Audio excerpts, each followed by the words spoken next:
You guys are familiar with White Castle and or crystals. Today we're up in the game and we're making big ones. We're making big ones, not just those little ones, and we're doing it all in the blackstone. All right, it depends on where you're from in the country, depends on what you're calling this. We'll title it White Castle because I feel like a lot of our audience is from up north. However, maybe south of the Mason-Dixon line. Matter of fact, I don't even know where that's at. So let's just say east of the Mason-Dixon, maybe. Oh, whatever south is. So wherever I'm from, it's crystal. Probably different a little bit, but the idea is the same, right? You got the little square burgers. They're steamed and they're really good. I know some people like cringe, like, oh my gosh, da-da-da. But they're actually kind of good. So here we go. We have some dehydrated onion. And the thought today is, let's up the game. Let's take the little ones and make them big ones. The reason why I say that is you can buy like a small container if you don't want to go through a lot, or you can buy a big container if you happen to like it.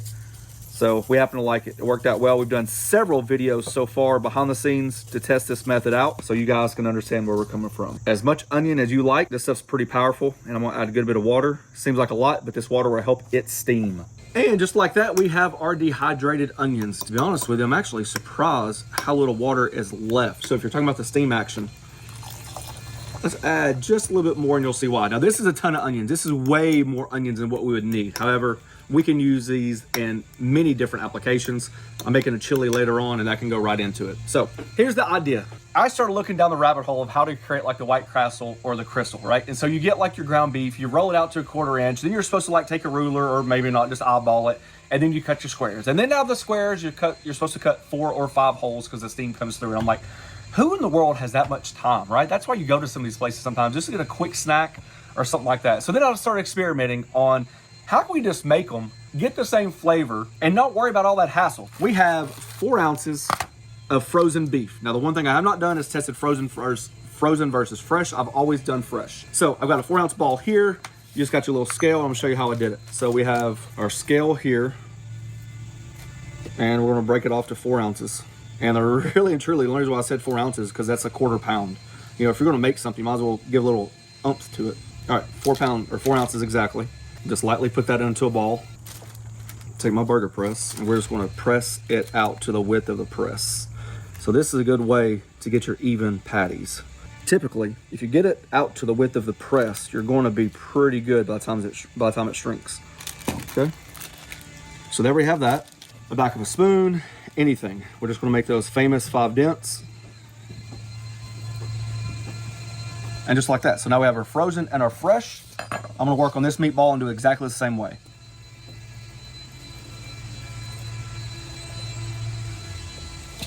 Alrighty, frozen and fresh are going to get the same thing on this line. Salt and pepper. I think that's what is probably more common. However, if those companies knew what they're missing when they can smash that, then I'm sure they'd be all aboard. So one's going to get smashed and the other one's going to get smashed.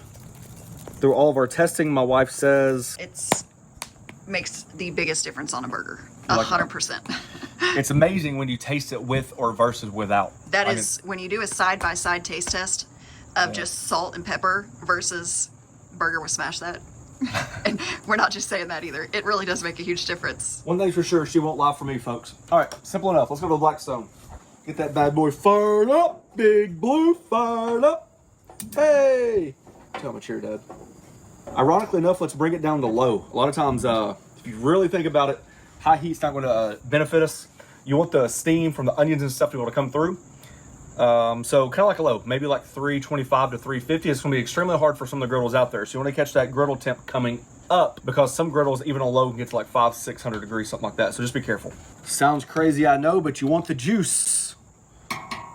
So I'm just going to eyeball it. You know what? I've already started off wrong. Let's bring that juice out right there. Width of the patty, spoonful, width of the patty, spoonful, width of the patty, and a spoonful, width of the patty. That's salt and pepper, so that's going to go on the right. That's frozen, this is fresh.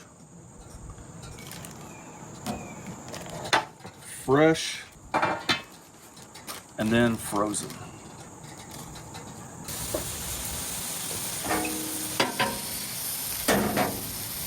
Contrary to popular belief, right now is not the time to add the bun. Since these patties are a lot bigger than those little squares, we found out during our testing that if you put the bun on there immediately, it gets way too soggy, So keep your spatula handy as that moisture excretes.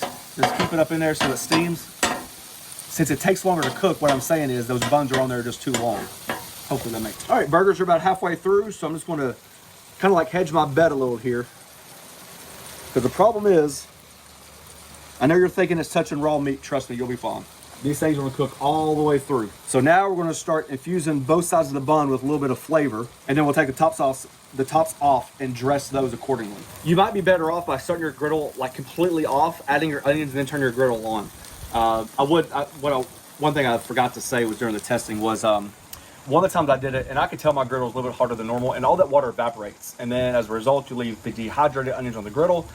And I mean, I don't think the flavor changed, but you didn't get that steam effect, you know, like the juices inside the holes and all that stuff. So that was one thing that I forgot to mention. See what I'm talking about, how gray and moist it is? We could have even put that on there a hair too early, but we'll be all right. So that will stop the steam coming up. I'll cook that. I'm just going to adjust the buns. They're basically 90% done. That one's actually done.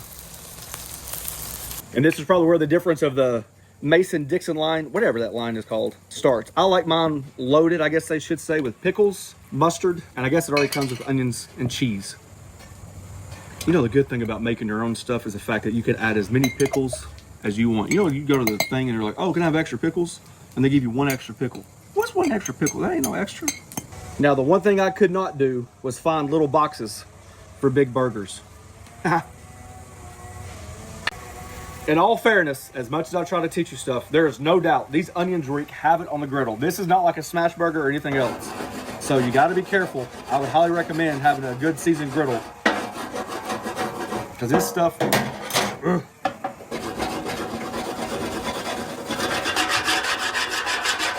And for the sake of science, we're gonna have to cut into them. So the salt and pepper is really not gonna matter. And to be honest with you, in fairness, we already know how this is going to end up because we've done so many variations. I do not think the frozen versus fresh matter, because as you can see on the griddle, they actually got done at the same time. It's so eerie similar. They're so good. You can't taste the difference.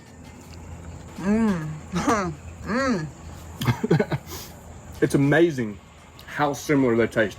Yep. And the reason why we did that is because when you look at something and you think you have to go through the whole process of rolling it out, cut it in sections, doing the holes, freezing it, breaking it up, steaming it, all that stuff, let's just buck the system a little bit and let's try different things.